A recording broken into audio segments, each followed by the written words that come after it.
Maliwanag po ang Biblia na sinasabi po sa atin na hindi exempted ang mga Kristiyano sa mga pagsubok ng ating buhay. Kahit ikaw ay mananampalataya ng ating Panginoon, kahit araw-araw kang nagbabasa ng Biblia, kahit araw-araw kang nananalangin, linggo-linggong nagsisimba, hindi magagawa ng pagsisimba nating mapigilan ang mga storms and challenges na meron sa ating buhay. However, ipinangako rin naman ng ating Panginoon na kung dadaan tayo sa mga pagsubok, kung tayo ay mananampalataya at kakapit sa Diyos, may ipinangako naman ang Diyos na kaligtasan sa lahat ng mga taong nananalig sa Kanya. Sabi ng Panginoon, I will be with you. I will protect you. I will deliver you. I will keep you from harm. If you will remain under the shadow of the wings of the Almighty, there is a promise na merong kaligtasan sa presensya ng ating Panginoon. Ibig sabihin, every Christian should not allow the presence of the storm to doubt the presence of God. Ibig sabihin, lahat ng nananampalataya sa ating Panginoon, hindi porket may presensya ng problema, ay nawala na ang presensya ng Panginoon. Nangako ang Panginoon na kasama natin siya, at kahit anong pagsubok ang ating pagdaanan, mananatili ang kanyang pangako na hindi kanya iiwan, hindi kanya pababayaan, yung pagmamahal niya magpapatuloy at ang purpose ng Panginoon sa iyong buhay ay hindi mahihinto. So minsan, pag dumadaan tayo sa storms in life, akala natin ang mga bagyo is standing in our way towards the promises of God. Let me repeat. Madalas, kapag tayo ay nakakaranas ng bagyo, ini-interpret natin ang bagyo bilang humahadlang para maranasan natin ang pangako ng Panginoon. So in our interpretation, kahit hindi nyo ako pinapansin, some storms in our life are standing in the way of God's promise. But what if the storms in your life are the way to the promises of God? What if yung inakala mong hadlang, yun ang tanging paraan para pag nalagpasan mo yung pagsubok, yun ang tanging paraan para madala ka ng Lord sa next level at next season ng ating buhay. Ito po yung context ng pinag-uusapan natin sa Acts chapter 27. In fact, yung Acts 27 po, ang last recorded journey ni Apostle Paul. Now, dito po sa kwentong ito, mga kapatid, sumakay si Apostle Paul ng isang barko mula po sa Caesarea, papunta po ng Rome sa may Italy. Kasama po ni Apostle Paul ang 276 prisoners. Kasama niya, bakit to mga kapatid? Sapagkat si Apostle Paul po, nung siya ay nasa Jerusalem, inakusahan po siya na nag-i-incite ng riot. Siya daw po ay nagke-create ng confusion sapagkat ipinapangaral po niya ang muling pagkabuhay ng ating Panginoong Hesus. Now, let me just break it down to you. Si Apostle Paul kasama ang mga disciples of Jesus Christ dahil na-witness po nila ang resurrection ng ating Panginoong Hesus and they continue to preach the resurrection of our Lord Jesus Christ. Ang interpretation ng mga Pharisees and Sadducees, nagke-create lang sila ng gulo sapagkat marami ng mga nasa Judaism na lumilipat dito sa the way o sa bagong relihiyon daw na itinatayo ni Apostle Paul. Kaya ang sabi ng scripture, dahil siya ay nag-i-incite ng riot at pakiramdam nila, dinidisrespect niya ang mga Pharisees and Sadducees, ipinakulong nila ngayon si Apostle Paul sa Jerusalem. Now, this is where it gets interesting. Kasi nung si Apostle Paul ay nasa Jerusalem, sinubukan siyang hatulan, i-trial for 2 years. Pero after 2 years ng hearing, wala silang makuwang concrete evidence na talagang si Apostle Paul ay may kasalanan. Kung kaya't si Apostle Paul, dahil after 2 years of being imprisoned, ginamit niya na ngayon yung kanyang citizenship. Kasi maraming Christians hindi alam na si Apostle Paul was actually a Roman citizen. Roman citizen siya. So dahil siya ay Roman citizen, ginamit ngayon ni Apostle Paul yung kanyang pagiging Roman citizen para sabihin, pakiramdam ko, hindi fair yung trial dito sa Jerusalem. I want to go to Rome para iharap at iakyat yung kaso ko papunta kay Caesar. Gets niyo mga kapatid? So dahil pakiramdam niya, hindi patas ang trato sa kanya sa Jerusalem, nag-demand ngayon si Apostle Paul, gusto ko makapunta sa Rome Doon nyo ko hatulan sa Korte Suprema. Ibig sabihin mga kapatid, yung journey na ito, na siya'y nasa barko, papunta si Apostle Paul sa Rome para sana iakyat ang kanyang appeal kay Caesar mismo. However, si Apostle Paul ay sinama sa 276 na prisoners para sila ay makarating doon sa Italia.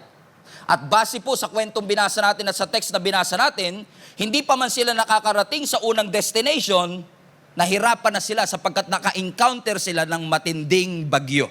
Are you still following so far?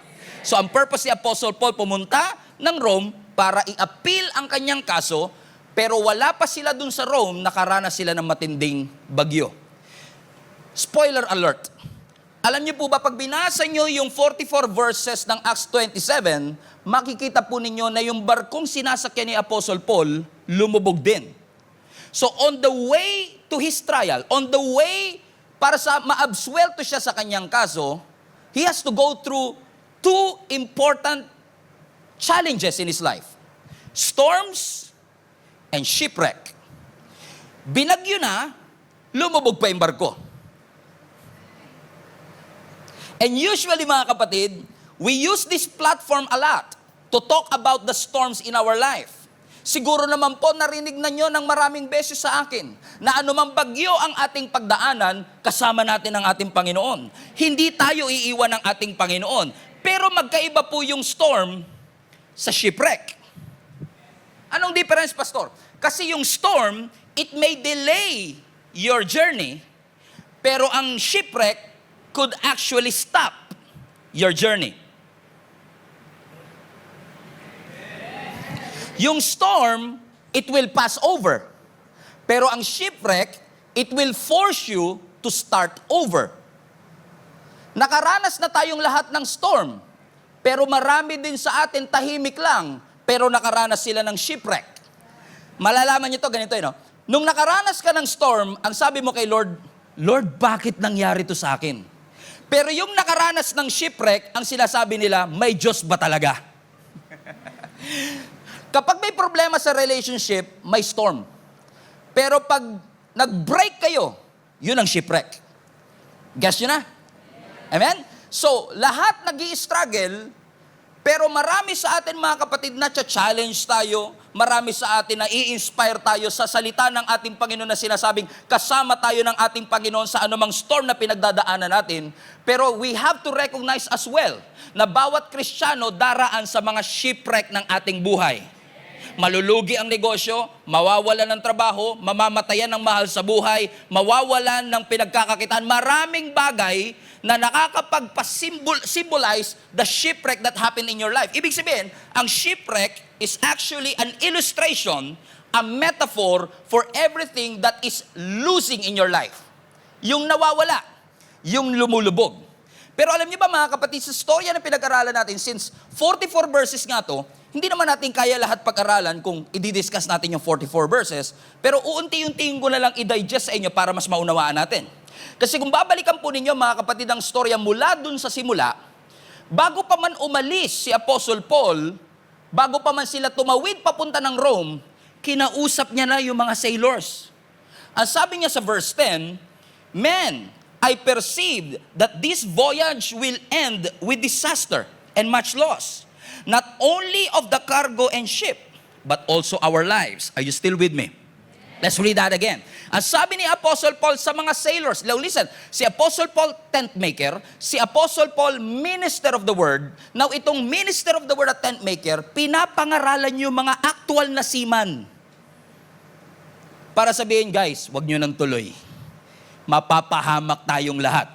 Hindi lang tayo mawawala ng cargo, pati yung buong barko, lulubog, and we will lose our lives. Now, this is a bold statement from Apostle Paul himself na wala namang alam sa navigation sa barko.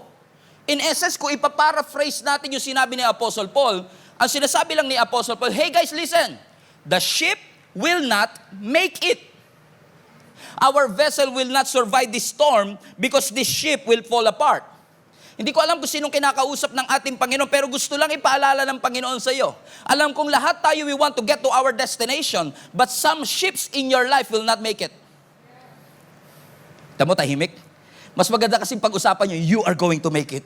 God is going to bless you. God is going to open doors of opportunity in your life. God is going to use you to be a blessing to other people. And everybody will shout. Everybody will say, Amen. Pero mahirap mag-Amen kapag sinabing may mga ship sa buhay ninyo na hindi magtatagal. May mga ship sa buhay natin na nalulubog. May mga relationship na mapuputol. May mga partnership na mapuputol.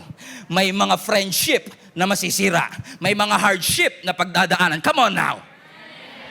Amen. There will be ships in your life that's not going to make it. Alam ko, nananalangin tayo.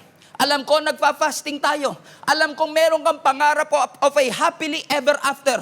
Alam ko, meron kang vision that you're going to make it, that you're going to succeed. But some ships in your life will not make it. Sometimes, may mga barko, may mga ships sa ating buhay na hindi makakarating sa kabilang dako. Kahit gaano kalaki ang Bible mo, kahit linggo-linggo ka nagsisimba, some ships in your life will fall apart. The thing that you're holding on will fall apart. May mga projects na hindi matutuloy. May mga businesses na magsasara. May mga mahal sa buhay tayo magpapaalam. Alam kong gusto natin na ayusin ng Diyos ang mga circumstances na meron tayo sa ating buhay, but I'm afraid to tell you that some ships in your life will fall apart. Now listen. Alam kong tahimik kayo and I expected it na magiging tahimik kayo, mga kapatid. Pero di ba, wala naman siguro sa ating sasakay ng barko kung alam mo lang naman nalulubog ito. Right? Sino sa inyo, pupunta kayo sa pier, sabi niya, lulubog to pero sasakay ako. Si Apostle Paul lang nagsasabi noon.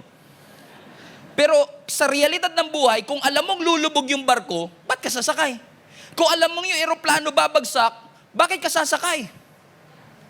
Kung alam ko lang na ipagpapalit niya ako sa iba, di na ako pumayag na pinakilig niya ako. Di ba? Bakit tayo papayag? Kung alam ko lang naman na tatanggalin ako sa trabaho, bakit pa ako nag-apply? Kung alam ko lang naman na magbabackslide ako, bakit pa ako naging born again in the first place? Kung alam ko lang naman na malulugi yung negosyo, di ko na sinimulan. Kung alam ko lang na yung proyektong ito ay masisira at mahihinto, bakit kailangan ko pang sinimulan? Katulad ni Abraham, kung alam lang sana ni Abraham na ipapa-offer lang yung anak niya si Isaac, ba't pa siya binigyan ng anak? Bakit ka pa sasakay ng barko kung alam mo naman palang lulubog? And sometimes when our ships are sinking, the boat is sinking, group yourselves into three. Minsan, listen to me mga kapatid, I believe God is talking to you today, marami sa atin ang hanggang ngayon in denial pa rin. Kasi pakiramdam natin, kaya nating sagipin yung barko using our own skills and our own ability. But listen to me, no amount of skill can stop the ship from sinking if God allowed it to happen.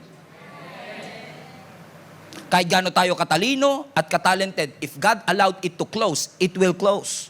If God allowed it na mawala, mawawala siya. It's part of our life. May itinuturo ang Panginoon sa mga shipwrecks ng ating buhay. Yes, all of us will go through storm. All of us are prepared for the storm. But I want you to be prepared for the shipwrecks that's going to happen in your life. Dadaan po ang shipwreck, mga kapatid. Eh sabi ko nga sa Lord, napakapalad ng simbahang ito, tinuturuan mo kami na maging handa sa mga shipwreck ng aming buhay. Kasi kung gusto lang tayong pasigawin ng Panginoon, sasabihin ng Panginoon, huwag kayong mag-alala. Dahil hindi kayo iiwan ng Panginoon, hindi kayo malulungkot. Pero hindi yun ang totoo. Lahat tayo dadaan sa kalungkutan. Lahat tayo dadaan sa pagkalugmok. Lahat tayo dadaan sa pagbagsak. Lahat tayo dadaan sa shipwreck. Pero gusto ng Lord na maging handa tayo na kapag dumaan tayo sa shipwreck ng ating buhay, lumubog man yung barko, yung pananampalataya natin ay hindi sasama sa paglubog ng barko. Listen to me mga kapatid, huwag mong masyadong hawakan yung mga ship ng iyong buhay.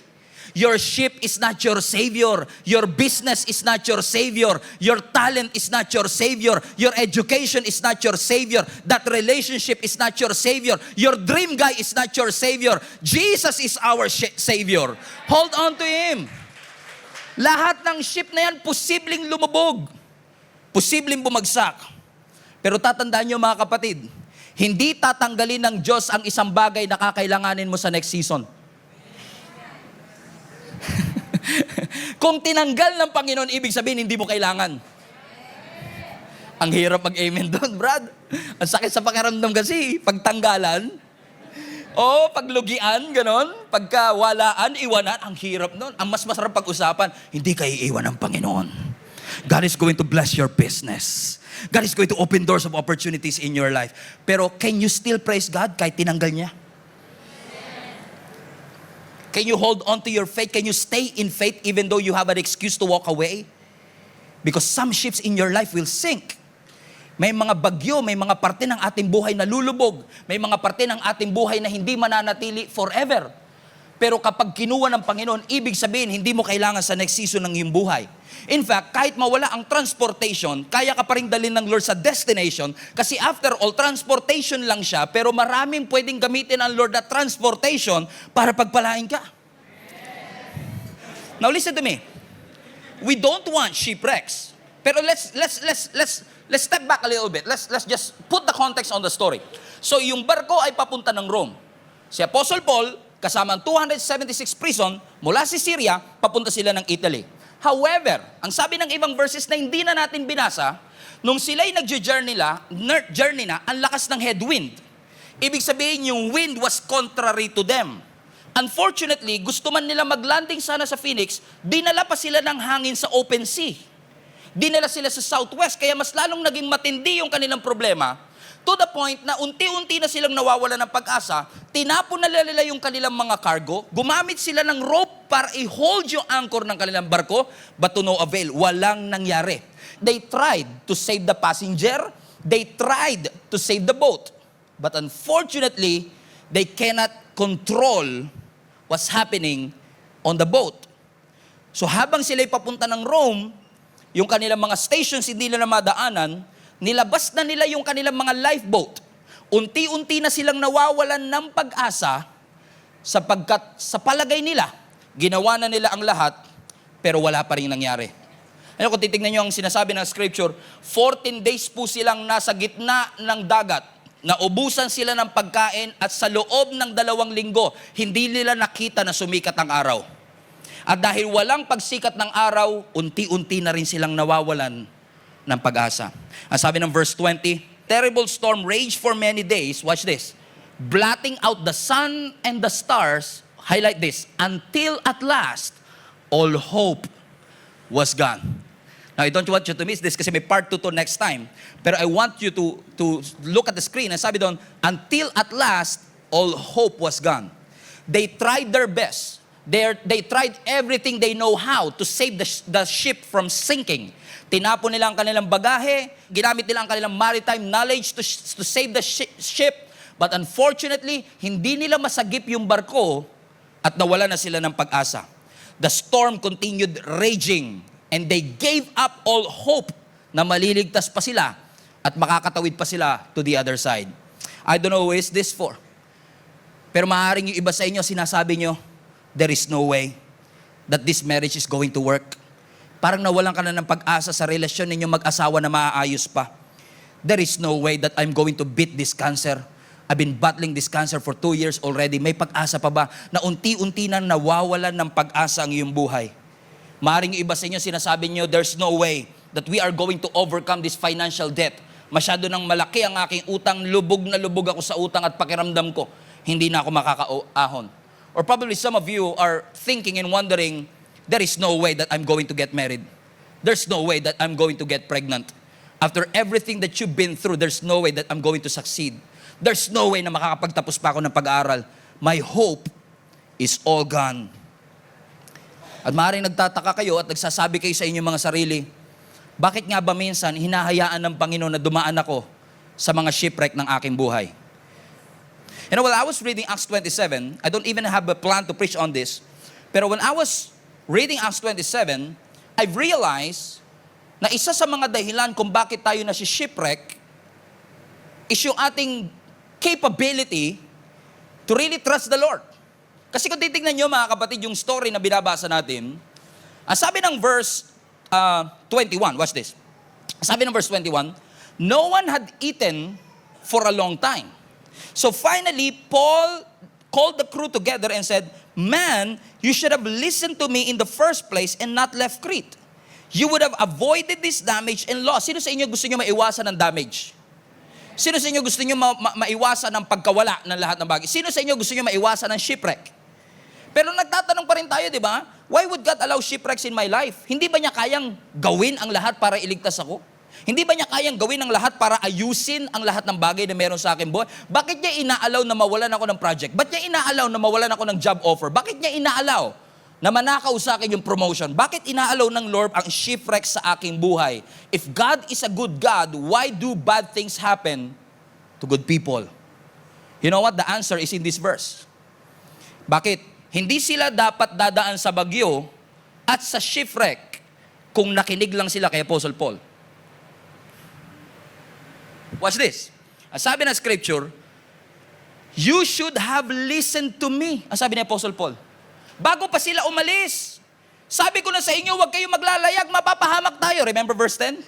Di ba sinabi ni Apostle Paul, huwag na tayong tumawid because I perceive that there will be trouble ahead of us. Merong shipwreck, loss of cargo, mamamatay tayong lahat.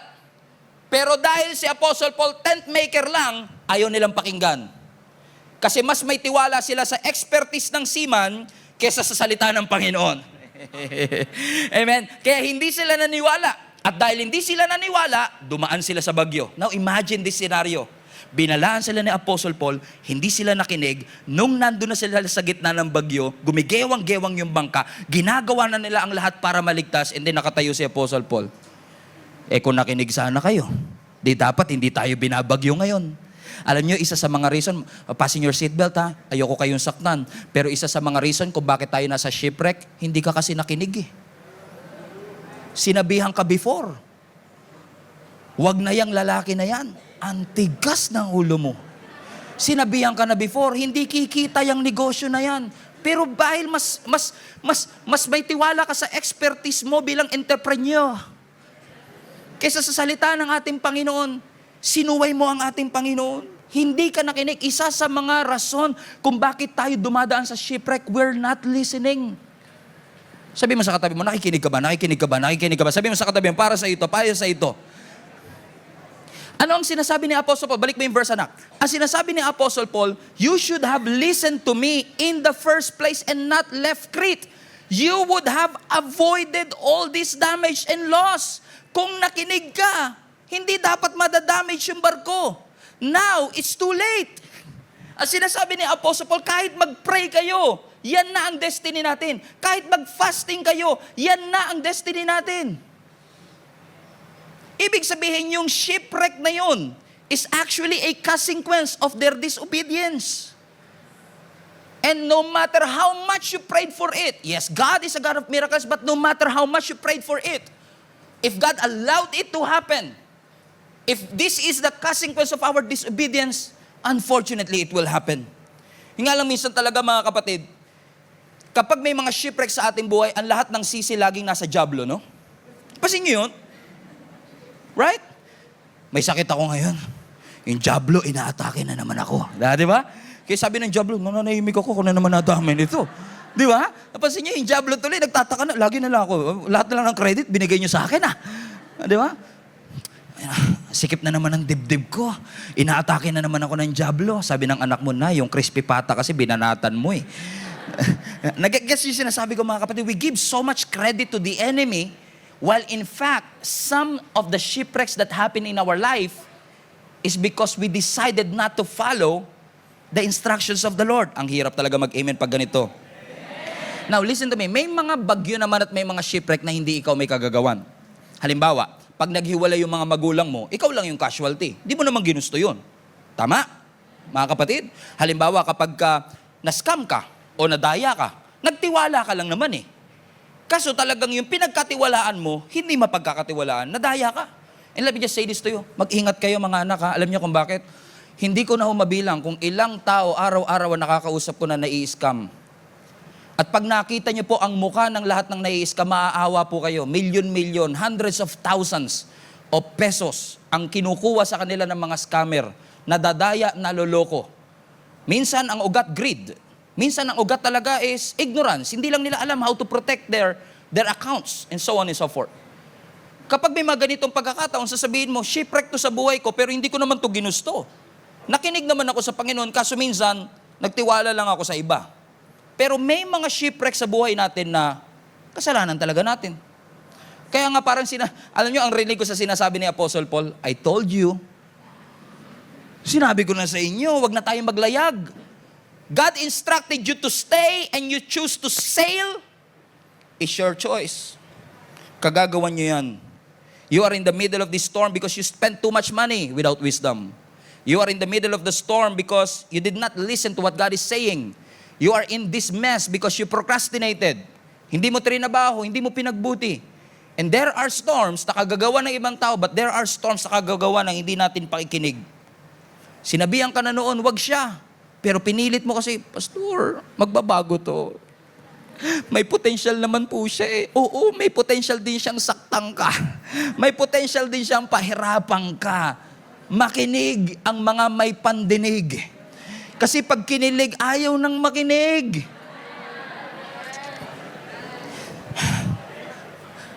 Kaya tuloy, they gave up all their hope.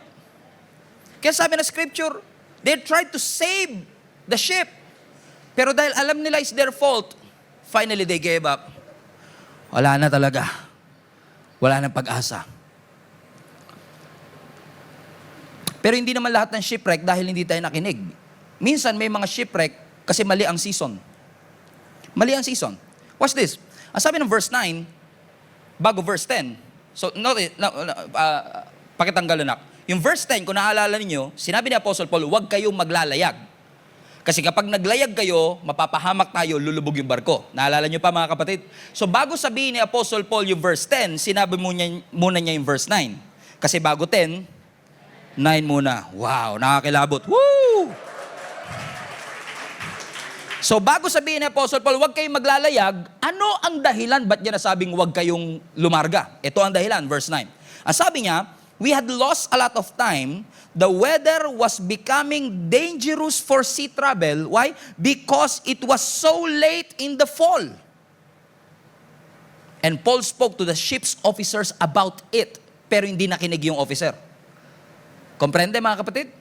So ano ang dahilan kung bakit yung barko ay na-shipwreck? Number 1, hindi sila nakinig. Number 2, naglayag sila sa maling panahon. Kasi nung naglalayag sila, it was so late in the fall.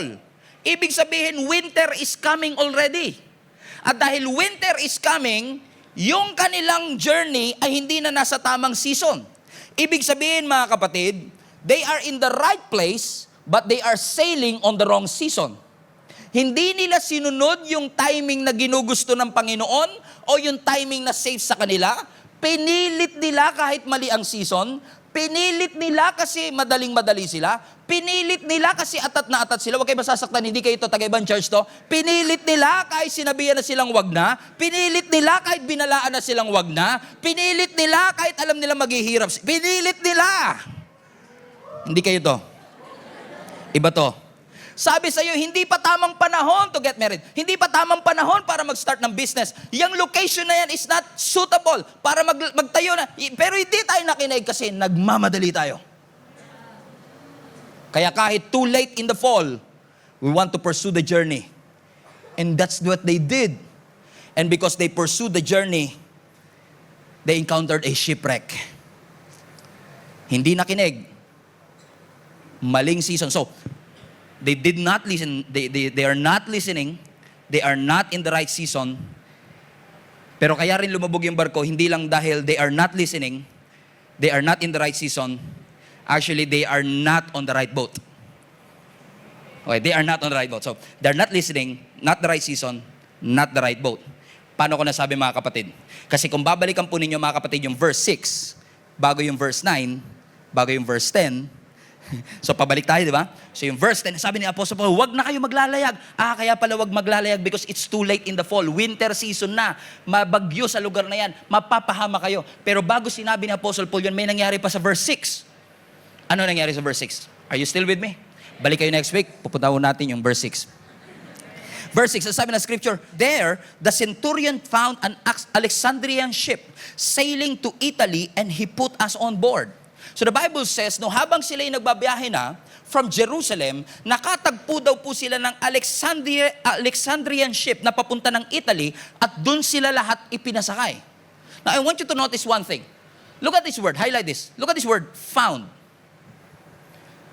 So when they got there, sa pier, they found the ship. At dahil they found the ship, akala nila it's the right ship. Hindi nga right ship kasi kasi nga winter na, hindi designed yung barko na yon to endure the winter season. But since they found it, yun ang kanila. So, they're not listening, they're not in the right season, and they are not in the right boat. Because they found it. Pero hindi porket nahanap nila, inordain ng Panginoon.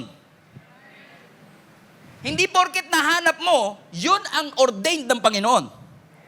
Nahanap ko na ang tamang babae para sa akin. Wow, you found it, congratulations. Pero yun ba ang ordained?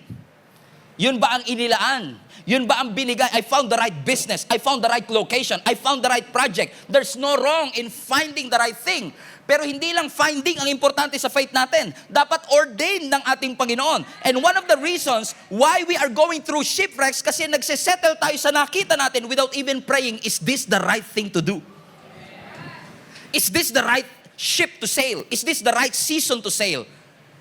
And many of us are struggling to survive because nakita natin, but it doesn't mean inordain ng Panginoon. Hindi naman sinabi ng Panginoon, basta makita mo, yun na yun sa'yo. Hindi. Ipag-pray mo yung ibibigay ng Panginoon sa'yo. Just because you found it doesn't mean it's God's ordained for you. Nakita pero hindi pinag-pray. Nakita pero hindi sinanggunay sa ating Panginoon. They found the ship in Alexandria. But that ship is not meant to sail on winter season. Simula pa lang, disaster na. Kaya pala sabi ni Apostle Paul, disaster yan. Pero ayaw nila makinig kay Apostle Paul. Kaya minsan, di ba, nung nakita mo, baliktad tayo, nung nakita mo, kahit maling season, tinuloy mo pa rin. Kaya minsan, kahit mali na yung season, kahit nakita mo, talagang si Lord mabuti pa rin, maglalagay siya ng mga tao magpapaalala sa'yo, anak, mali yan. Pero pagka inignore mo pa rin yung last na yun, talagang mapupunta ka na sa storm. Mapupunta ka na talaga sa shipwrecks ng iyong buhay. Sobrang tahimik, no? Grabe. Ay, nako. Sabi ko nga kay Lord, wag na to. Hindi, tatahimik lang sila dito. Amen? Because some things in your life will fall apart. Because sometimes we're not listening. Sometimes we are in the wrong season. And sometimes we are in the wrong boat. Nakakalungkot pa minsan. Kapag tayo ay dumaraan sa storms in life, kapag tayo dumadaan sa mga shipwreck ng ating buhay, we allow our Christianity to be the casualty of our faith. Di ba minsan, ang casualty ng problema, pananampalataya natin. Dahil dumaan sa shipwreck, huminto na rin sa pagsisimba. Dahil dumaan sa shipwreck, huminto na rin sa pananampalataya sa Panginoon.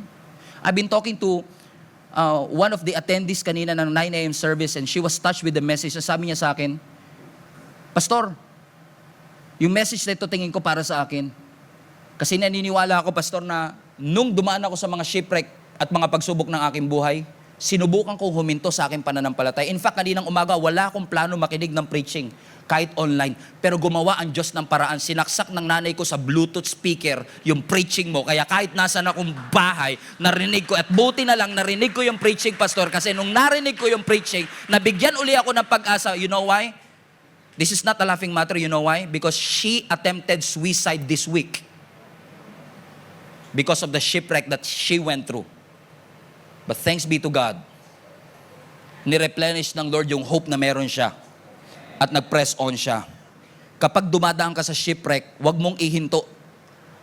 Ihinto mo yung pagrereklamo, ihinto mo yung pagdududa, pero wag mo ihinto yung pananalangin. Huwag mo ihinto yung pagsisimba. Huwag mo ihinto yung pananampalataya sa Panginoon. Huwag mo ihinto ang pagbabasa ng salita ng ating Panginoon. So pwede ba tayo magkaroon ng commitment sa 2024 that whatever it takes, whatever happens in our life, dumaan man tayo sa storms and shipwreck ng ating buhay, hindi natin hahayaan na yung prayer life natin ang maging casualty ng ating problema. Hindi natin hahayaan na yung ating Bible reading ang maging casualty ng ating problema. Hindi natin hahayaan na yung relationship natin sa Panginoon ang maging casualty ng ating problema. Ano mang pagsubok na dumaan sa aking buhay, hindi mawawala yung pagiging masiyahin ko, hindi mawawala yung pagiging positibo ko, hindi mawawala yung pananampalataya ko sa ating Panginoon. Magiging mapagmahal, mapagbigay pa rin ako, at magpapatuloy ako at maglilingkod sa Panginoon hanggang wakas. All glory to the Lord. Pero in case tahimik ka buong service, at ine-expect kung magiging tahimik ka talaga buong service, bibigyan kita ng one last time to say amen. Kasi ito lang yung pinaka-amenable part ng preaching sa totoo lang. Amen? So fasten your seatbelt, because when I read this, I want you to confess this with all your heart, that whatever this verse is saying, you're gonna hold on to it. And you're going to believe that this is something that God is promising in your life today. Amen? Kasi sabi ng scripture, they lost all their hope. Tinanggal nila yung kanilang mga bagahe. Tinapon nila ang kanilang bagahe. Binaba nila yung kanilang angkor. Ginawa nila ang lahat to save the ship. But unfortunately, they cannot. Kaya sabi ni Apostle Paul, sinabi ko na sa inyo, huwag na kayong mag-sail, pero mapilit kasi kayo. Ang saklap, no? Kasi, alam niyo yun, yung parang, may kaibigan ba kayo nung nasa problema ka na, sinabihan ka pang, sinabi ko kasi sa iyo eh. Di ba parang sarap sa pakin ng mga ganon, no? Alam ko na nga, tama ka na nga, hindi na nga ako nakinig eh, no? Tapos papamukha mo pa talaga sa akin, maling-mali ako eh, no? Ang kailangan ko ngayon, solusyon, hindi konsumisyon. Di ba may kilala kayong ganon? Just imagine, Apostle Paul, nakatayo siya doon, sinabi ko na sa inyo, huwag na kayo maglalayag. Kasi mapanganib nga. But watch this. May sinabi pa si Apostle Paul kasunod nun. Pero ang sabi niya sa verse 22, again, this is the amenable part of the message, so don't miss this. Ang sabi ng verse 22, but alam ko that we are going to face a trouble, but take courage. Why? Because none of you will lose your lives, even though the ship will go down. Na-miss pa rin ang katabi nyo. Na-miss niya pa rin. Bibigyan ko kayo ng one last stand. I-rephrase natin. Ang sinasabi ni Apostle Paul, the ship will not make it, but you will make it. That's what he is saying. Huwag kang matakot, kapatid. Kasi lahat ng ships mawawala. They are not going to make it, but you are going to make it. Some relationships will not make it, but you are going to make it. Some partnerships will not make it, but you are going to make it. Some relationships, some friendship will not make it, but you will make it. Some businesses will not make it, but you will make it. Some contracts will not push through, but you will make it. Bakit? Ang kamay ng Panginoon wala sa barko. Ang kamay ng Panginoon nasa iyo. Ibig sabihin, saan ka man naroroon ngayon, the hand of the Lord is in your life today. And He is reminding each and every one of us, the ship will sink, but you are going to make it. The relationship won't make it kahit 11 years na kayo. The relationship won't make it kahit 12 years na kayo. But you are going to make it in Jesus' name. Hallelujah. Hallelujah. Alam ng tao kung gaano kabuti ang ating Panginoon, pero ikaw lang ang nakakaalam kung gaano kabuti ang Panginoon sa iyong buhay, na hindi kanya pinabayaan, hindi kanya iniwan sa anumang circumstance na iyong pinagdadaanan. So i-confess mo sa iyong sarili, nasasaktan ako but I'm going to make it. Nahihirapan ako but I'm going to make it. The ship will sink but I'm going to make it. In Jesus' name, I'm going to make it. We are going to make it. Ang sabi ni Apostle Paul, take courage. Lulubog yung barko, pero you are going to make it. I don't know. Hindi ko alam kung sino yung kausap ng Panginoon, pero sinasabi ng Panginoon sa iyo, huwag kang mawawala ng pag-asa, kapatid. May pangako ang Panginoon sa iyo. Ang purpose ng Panginoon sa iyo ay hindi nakadepende sa barkong sinasakyan mo. Hindi hihinto ang purpose ng Panginoon dahil lang may mga nawalang bagay sa iyong buhay. The loss of a loved one is not the loss and not the end of the purposes of God in your life. God is going to help you to make it through the other side. In fact, mga kapatid, yung mga shipwreck, detours lang talaga siya if you think about it. Nag-change man ng way, Pero hindi nag-change ng promise ang Diyos. Nagbago man ng daan, nagbago man ng timeline, nagbago man ng schedule, pero ang purpose ng Panginoon sa iyo ay hindi matatapos. The ship won't make it, but you are going to make it. You know, sometimes, I don't know who is this for, pero minsan, gusto lang talaga tayong yakapin at paalalahanan ng Panginoon na baka we put too much confidence on our boat. We put too much confidence at pananampalataya sa bangka natin. Naakala natin trabaho ang mag-aahon sa atin sa hirap. Naakala natin yung gamot ang makakapagpagaling sa ating kasakitan. Na yung doktor na yan ang makakapagbigay ng lunas sa akin. You're holding on so much and putting so much confidence on your ship na kapag nawala yung ship, nawala ka na rin. Pero hindi porkit nawala ng trabaho, iniwanan ka na ng Panginoon. Hindi porkit nawalan ng negosyo, iniwan ka na ng ating Panginoon. Ang sabi ng Panginoon, merong assurance na dadalin pa rin kita sa kabilang dako nito. Listen, may pangako ang Diyos. May pangako ang Diyos sa iyo. Yun yung pangawakan mo. Have the faith to believe. And start speaking not what you see, but what you want to see. Do you want to see breakthrough? Speak about breakthrough. Speak about miracle. The ship will not make it. But you, by the grace of God, you're going to make it. Sabi ko nga sa sarili ko, grabe si Apostle Paul, no? Ang taas masyado ng confidence niya para sabing, lulubog yan. Hindi tayo makakatawid sa other side. At nung nagpapanik-panik na sila, tinatapon nila yung cargo. Sabi niya po, sabi ko kasi sa inyo, ayaw nyo pero nandun din siya. Sabi ko nga sa sarili ko, bakit nga ba si Apostle Paul, confident na confident siya, that the ship won't make, kasi sinabi niya, hindi pa nangyayari, binanggit niya na eh. Sabi niya, the ship won't make it, but we will make it. Saan niya kinuha yung confidence na yun? Kasi, ang sarap tapusin nito yung message, no? Pag uwi ninyo, I'm going to make it. I'm going to make it. Pero anong pinangahawakan mo para sabihin you're going to make it? So, it's a shallow preaching. Walang depth, walang lalim. Pero ano ang meron kay Apostle Paul, ano yung nangyari sa kanya? Bakit sobrang confident siya that he's going to make it? Alam niyo kung ano mga kapatid? Kasi the night before they sailed, nangusap ang Panginoon sa kanya. Watch this. Ang sabi ng verse 23, and I'm going to close with this.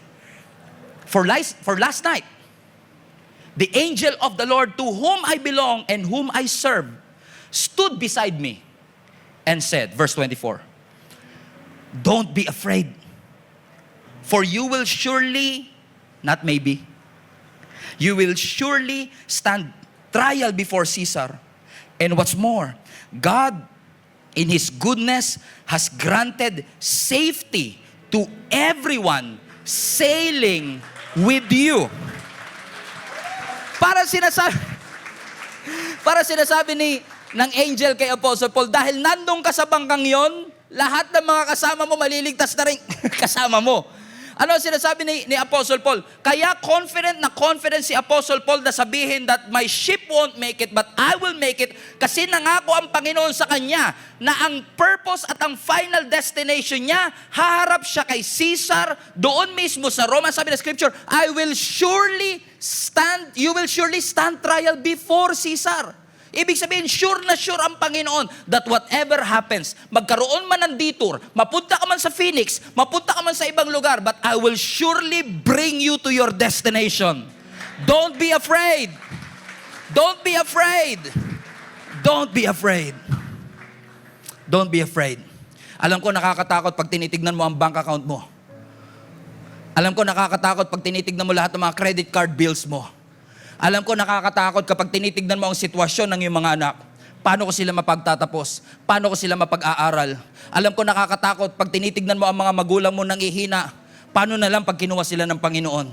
Pero gusto ko lang sabihin sa iyo, kapatid, ano ang bagay na tatanggalin ng Panginoon sa iyong buhay? Ibig sabihin, hindi mo kakailanganin sa next season ng iyong buhay. I want each and every one of us to go through 2024 at magkikita-kita ulit tayo sa 2025 na lahat Lahat tayo nakaranas ng shipwreck pero nakangiti pa rin tayong lahat. Lahat tayo nakaranas ng shipwreck pero hindi tayo sumuko sa ating Panginoon. Nawalan tayo ng trabaho pero hindi tayo nawalan ng pananampalataya sa ating Panginoon. You were pressed but not crushed. Persecuted, not abandoned. Struck down but not destroyed. Limited but determined. Lubog pero hindi lunod. Bumagsak pero hindi wasak. Piniga pero hindi nadurog. Why? Because God is with us. Hallelujah. God is with you, my friend. The confidence that we have that we will make it to the other side is the word of God Himself. God is with you. And because God is with you, you are going to make it. You're not going to make it on your own. You are going to make it because Jesus is with you.